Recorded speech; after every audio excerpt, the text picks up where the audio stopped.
On reçoit sur ce plateau Clara Debord, directrice de l'ARS. Bonsoir. Bonsoir.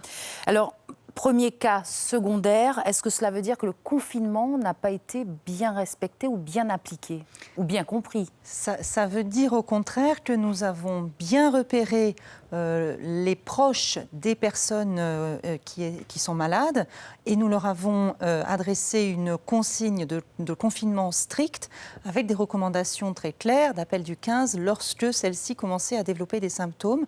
Pour le moment, la chaîne a très bien fonctionné. La réaction de la famille a été excellente, la réaction des professionnels de santé. Pour le moment, nous espérons, mais ce sont les jours qui viennent qui vont nous dire, que nous sommes en train de rompre le démarrage de l'épidémie, puisque c'est vraiment ça notre doctrine, c'est s'il y a des personnes contaminées qui entrent sur le territoire et qui ne le savent pas, puisque les premiers jours, le malade ne sent rien. Les premiers jours même, il ne sent rien et il n'est même pas contagieux. Mais il faut qu'une fois que des premiers symptômes apparaissent, si on a été en Guyane depuis moins de 14 jours, on puisse commencer à se dire, tiens, peut-être que c'est un coronavirus. Et là, je dois dire que la chaîne a très bien fonctionné. Est-ce que cet enfant a pu contaminer d'autres personnes ? Nous étudions évidemment très attentivement le respect des consignes que nous avons données à la famille. Bien sûr, l'enfant n'était pas seul et donc il y a d'autres personnes contact autour de lui, puisque c'est un enfant, donc il n'était pas isolé tout seul.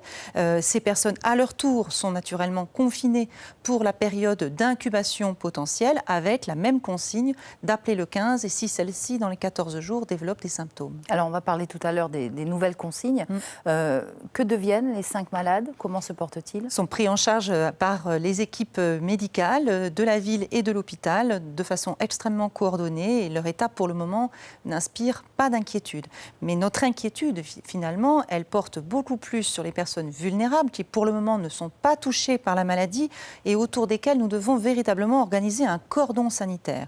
Car nous savons que la maladie, elle est bénigne la plupart du temps, notamment pour les enfants, mais que les enfants sont potentiellement des vecteurs, c'est-à-dire qu'ils peuvent, sans être très malades, la transmettre et notamment la transmettre aux personnes fragiles, aux personnes âgées, aux personnes qui ont des maladies chroniques.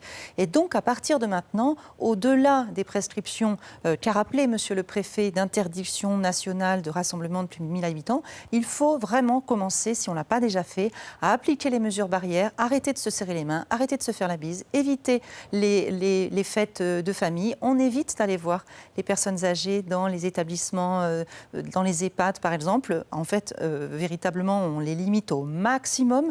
Et quand on a une toux, même si ce n'est pas un coronavirus, on a intérêt à rester chez soi pour éviter les tensions sur le système de santé. Alors, est-ce que dans les établissements publics, qui reçoivent en tout cas du public, les consignes sont données? Les consignes de lavage des mains sont les consignes les plus puissantes en matière de freinage de l'épidémie. Pas d'autres consignes? Les consignes de lavage des mains et non pas les consignes de porter des gants, puisque j'ai vu que des agents d'accueil portaient des gants. C'est une extrêmement mauvaise idée, puisque sur le gant, le virus peut se développer et le gant n'empêche pas qu'on se gratte le nez. Donc, il ne faut pas utiliser des gants, sauf si on en utilise habituellement, si on utilise des produits d'entretien par exemple. Les gants sont faits pour protéger la peau de produits corrosifs. Ils ne sont pas destinés à éviter l'épidémie. C'est une mauvaise idée. Donc non seulement il faut respecter les consignes, mais il ne faut pas en inventer d'autres. Il ne faut pas construire son propre masque. Non, les masques, c'est pas n'importe quoi. C'est un dispositif médical et on doit respecter les consignes et ne pas en consommer abusivement. Ce n'est plus possible d'ailleurs aujourd'hui puisque nous avons organisé la mise en sécurité de nos stocks. Les prochaines étapes importante, parce que le préfet rappelait qu'on était en alerte 1, en étape 1.